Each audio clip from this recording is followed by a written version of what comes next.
Hello everyone, welcome to Tutorica. I am Akanksha और आज हम बात करने वाले हैं सिलोजिज्म पार्ट 2 की। अगर आपने पार्ट 1 नहीं देखा है तो पहले जाके आप पार्ट 1 देख लीजिए ताकि आपको आज का वीडियो अच्छे से समझ आए। पार्ट 1 में हमने सारे बेसिक्स कवर किए हैं सिलोजिज्म के and we learn how to reverse and rearrange the statements to follow the first and last rule to so that we can apply actual rules on syllogism questions. आज हम सीखेंगे कुछ rules syllogism के and how to apply these rules in syllogism questions. Okay, let's begin. यहाँ पे आपको एक rule table दी हुई है जिसमें कुछ टर्म्स हैं S1, S2, कंक्लूजन। तो S1, S2 है स्टेटमेंट 1 एंड स्टेटमेंट 2 और कंक्लूजन जो इन स्टेटमेंट से हम कंक्लूजन ड्राइव कर सकते हैं उनके कुछ टर्म्स आपको दिए हुए हैं, जैसे all plus all equals to all हो सकता है। यानी अगर स्टेटमेंट्स में आपको रिलेशन ऑल के दिए हैं दोनों में, तो कंक्लूजन में भी ऑल का रिलेशन हो सकता है। ऑल प्लस नो नो होगा, all plus some no conclusion.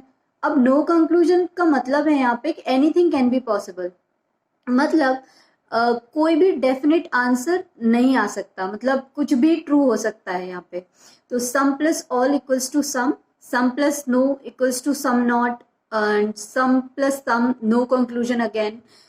तो ऐसे कुछ आपको 8-10 टर्म दिए हुए हैं जिनके बेसिस पे आप कंक्लूजन ड्राइव कर सकते हो अगर स्टेटमेंट में ये रिलेशंस दिए हुए हैं। Okay, so let's understand these terms with some examples. In this example, we have statements like all pink are blue and all blue are red. तो यहाँ पे ब्लू कॉमन है यानी और ये अरेंज्ड ऑर्डर में है, तो हमें इन्हें रीअरेंज या रिवर्स करने की जरूरत नहीं है। We can directly derive our conclusion from these statements. तो as we know from the given table in the last slide, all plus all is equal to all का रिलेशन निकल सकता है। तो अगर ऑल प्लस ऑल ऑल होगा तो मतलब पिंक और रेड के बीच रिलेशन हो जाएगा ऑल पिंक आर रेड। अब इसको अगर हम रिवर्स करें, क्योंकि रिवर्स भी हो सकते हैं स्टेटमेंट, रिवर्सल भी पूछा जा सकता है, तो अगर all plus all pink are red का रिवर्स करें तो सम रेड आर पिंक हो जाएगा। लास्ट लेसन में हमने पढ़ा है कि जब हम रिवर्स करते हैं ऑल को तो ऑल का रिलेशन चेंज होके सम में चला जाता है और टर्म्स शफल हो जाते हैं। ओके, तो यहाँ पे वही होगा, ऑल की जगह सम हो जाएगा और पिंक और रेड आपस में शफल हो जाएंगे, अब एक दूसरे की जगह पे चेंज हो जाएंगे। तो ऑल पिंक का रेड चेंज होके सम रेड आर पिंक, मतलब ये दोनों ही अगर स्टेटमेंट कंक्लूजन में दिए हुए हैं तो ये दोनों ट्रू हो सकते हैं। इसके अलावा अगर कुछ भी दिया है तो वो ट्रू नहीं होगा। ठीक है, तो यहाँ पे जो हमें कंक्लूजन दिए हैं, तो फर्स्ट दिया है all pink are red, second दिया है सम रेड आर पिंक, तो ये दोनों ही ट्रू होते हैं, ये दोनों ही फॉलो करते हैं। बट जो तीसरा स्टेटमेंट दिया है ऑल रेड आर पिंक, तो जो ऑल का रिलेशन है वो उसी तरह जाएगा जिस तरह स्टेटमेंट में लिखा है। पिंक पहले लिखा है तो पिंक पहले रहेगा और रेड बाद में, तो इसलिए C does not follow, A and B both are true. Okay, let's take another example.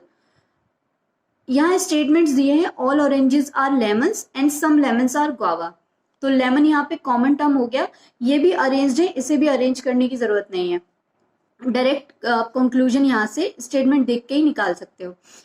All plus some, as we know कि all plus some no conclusion, यानी कुछ भी ट्रू हो सकता है। ऑल भी ट्रू हो सकता है, सम भी ट्रू हो सकता है, नो भी ट्रू हो सकता है, सम नॉट भी ट्रू हो सकता है, कुछ भी ट्रू हो सकता है। तो ऑरेंजेस और गुआवा के बीच कोई भी रिलेशन दिया है तो आप डायरेक्टली उसे ट्रू या फॉल्स नहीं कह सकते। ओके, एक और एग्जाम्पल देख लेते हैं। यहाँ पे स्टेटमेंट है some plastic are rubber and no rubber are fibre.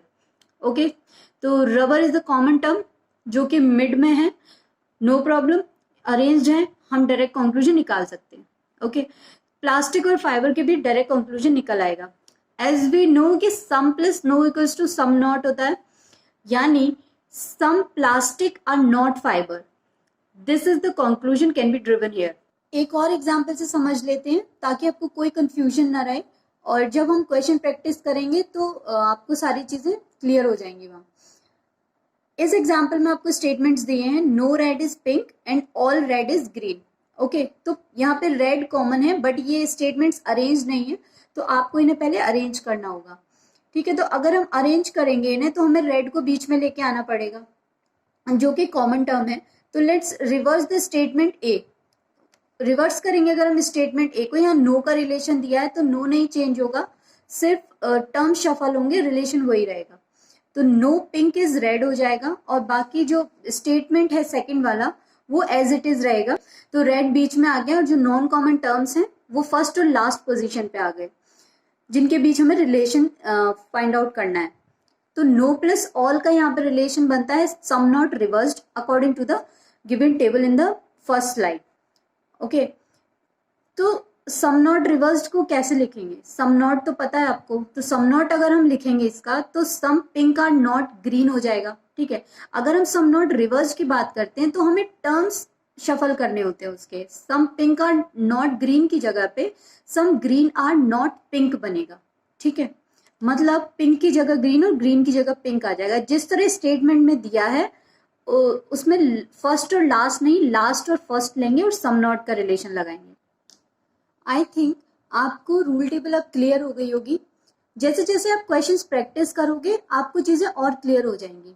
अब बात करते हैं 3 या उससे ज्यादा स्टेटमेंट्स के बारे में। अगर आपको 3 या उससे ज्यादा स्टेटमेंट्स दिए हुए हैं और आपको कंक्लूजन फाइंड आउट करना उन टर्म्स के बीच जिनके बीच कोई डायरेक्ट रिलेशन नहीं है स्टेटमेंट में या कोई कॉमन टर्म नहीं है, तब हम कैसे कंक्लूजन फाइंड आउट करेंगे एक ही बार में। ओके, तो जो आपको 3 स्टेटमेंट्स दिए हुए हैं उनमें से आप किसी भी 2 स्टेटमेंट्स को ले लीजिए जिनमें एक कॉमन टर्म हो, उनसे एक कंक्लूजन निकलेगा। उस कंक्लूजन की हेल्प से और जो रिमेनिंग स्टेटमेंट है उसकी हेल्प से एक फाइनल कंक्लूजन आपको मिल जाएगा। Let's understand this with example.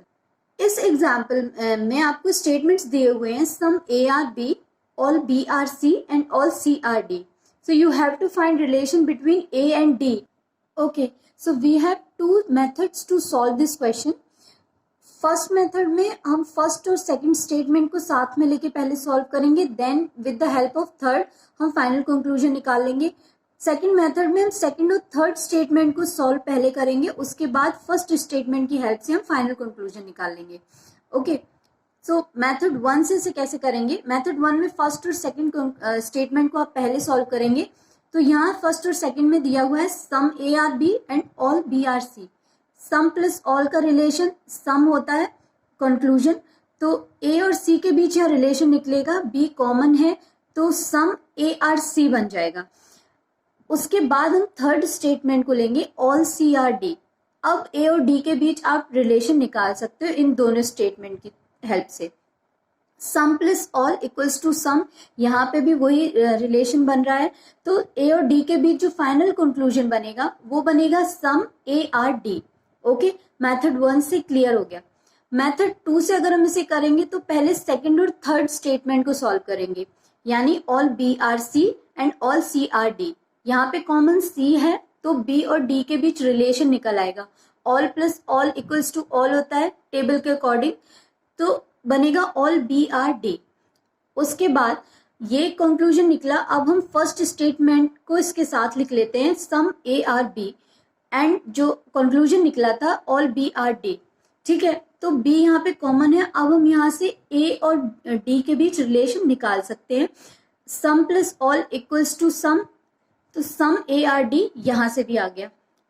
दोनों ही मेथड से हमें सेम रिजल्ट मिल रहे हैं, यानी हम किसी भी एक को अप्लाई करके आंसर निकाल सकते हैं। क्लियर? तो इस एग्जाम्पल में तो आपको दोनों ही मेथड से सेम कंक्लूजन मिल रहा है, तो आप किसी भी एक मेथड से सॉल्व कर सकते हैं। बट ऐसा जरूरी नहीं कि आपको हर क्वेश्चन में सेम रिजल्ट मिले दोनों मेथड से। तब आप कैसे चूज करेंगे कि किन स्टेटमेंट्स को पहले सॉल्व करें और किसे बाद में? तो उसके लिए आप पहले उन स्टेटमेंट्स को सॉल्व कीजिए जिनका कंक्लूजन सम नॉट रिवर्स्ड या फिर नो कंक्लूजन ना आए। Let's understand with this example. इस एग्जाम्पल में आपको 3 स्टेटमेंट दिए हैं।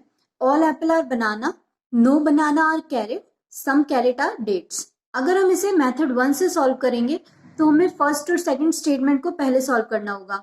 ठीक है, यहाँ पे रिलेशन दिया है ऑल और नो का। All plus no equals to no होता है according to the rule table. तो इन दोनों का कंक्लूजन निकलेगा no apple are carrot, banana यहाँ कॉमन है, एप्पल और कैरेट के बीच रिलेशन निकलेगा नो एप्पल आर कैरेट। उसके साथ अब हम जो रिमेनिंग थर्ड स्टेटमेंट है सम कैरेट आर डेट्स, उसको लिख लेते हैं सम कैरेट आर डेट्स। तो अब हम एप्पल और डेट्स के बीच रिलेशन निकाल सकते हैं, कैरेट यहाँ पे कॉमन टर्म हो गया, ठीक है। तो no plus some equals to some not reversed होता है according to the rule table.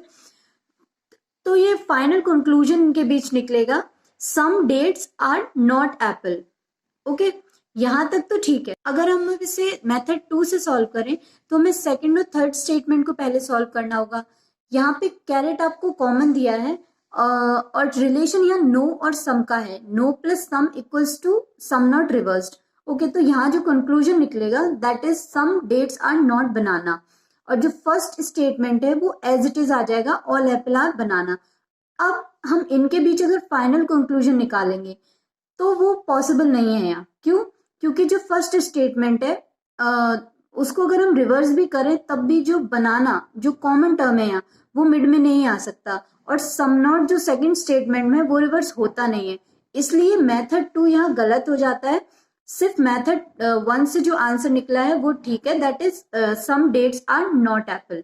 Okay, now आपको पता है कि किस स्टेटमेंट्स को पहले सॉल्व करना है to get the correct answer. Okay, अब एक क्वेश्चन प्रैक्टिस कर लेते हैं जिससे आपको चीजें और क्लियर हो जाएंगी।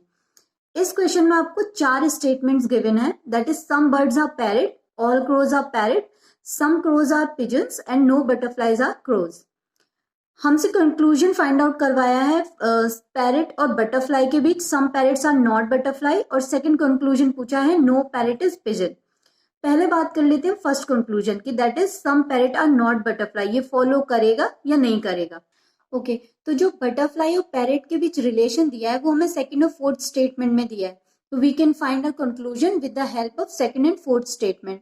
बट ये जो स्टेटमेंट है वो अभी रीअरेंज नहीं है क्योंकि इसमें जो कॉमन टर्म है क्रोज वो भी मिड में नहीं है, तो पहले हमें इन्हें रीअरेंज करना होगा।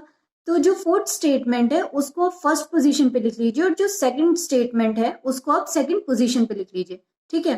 तब no butterfly are crows and all crows are parrots, तो now these are the correctly rearranged statement. अब हम बटरफ्लाई और पैरेट के बीच कंक्लूजन फाइंड आउट कर सकते हैं। As you know, no plus all equals to some not reversed होता है according to the rule table.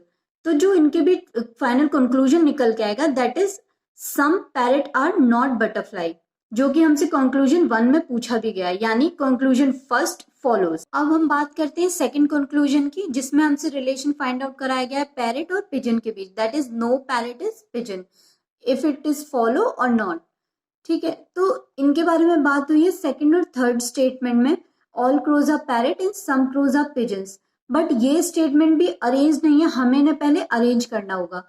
तो यहाँ रिलेशन दिया है ऑल और सम का, तो आपको पता है कि some has more preference to be reverse than all, तो हम अपने थर्ड स्टेटमेंट को रिवर्स करेंगे। जब हम सम के स्टेटमेंट को रिवर्स करते हैं तो सिर्फ इनके टर्म्स शफल होते हैं, रिलेशन नहीं बदलता, तो ये रिवर्स होके हो जाएगा सम पिजन्स आर क्रोज। तो थर्ड स्टेटमेंट हो गया सम पिजन्स आर क्रोज, और जो सेकंड स्टेटमेंट है उसे एज इट इज लिख लेंगे all crows are parrot. Now these are the final rearranged statements according to the first and last rule. अब हम पिजन्स और पैरेट के बीच कंक्लूजन फाइंड आउट कर सकते हैं। तो यहाँ हमें रिलेशन दिया हुआ है सम का और ऑल का, some plus all equals to होता है some according to the rule table. तो यहाँ जो कंक्लूजन निकलेगा that is some pigeon are parrots, और अगर हम इसे रिवर्स करेंगे तो सम पैरेट आर पिजन भी ट्रू होगा। बट हमें यह कंक्लूजन में पूछा है no parrot is pigeon follows और नॉट, तो यहाँ पे ये रॉन्ग हो गया, यानी second conclusion does not follow. So in this question only option first follows, so the correct answer for this question is option A, that is only first conclusion follows. So I think आपको अब clear हो गया होगा कि कैसे rules apply करने हैं, कैसे 3 और मोर स्टेटमेंट्स को सॉल्व करना है, किस स्टेटमेंट को पहले चूज करना है। Okay, so this is it for today. In the next video, we will learn possibility of cases, complementary pair cases, and some other exception of syllogism. Thank you so much for watching today's video. If you have any doubts or any suggestions, just put it in the comment section below. And if you like today's video, Give it a thumbs up and subscribe to this channel. Share it with your friend as much as you can so that more people can get benefit from these videos. And you can also follow Tutorica on Instagram for more updates. Link is in the description. We will meet in our next video. Till then, keep learning, keep practicing. Take care.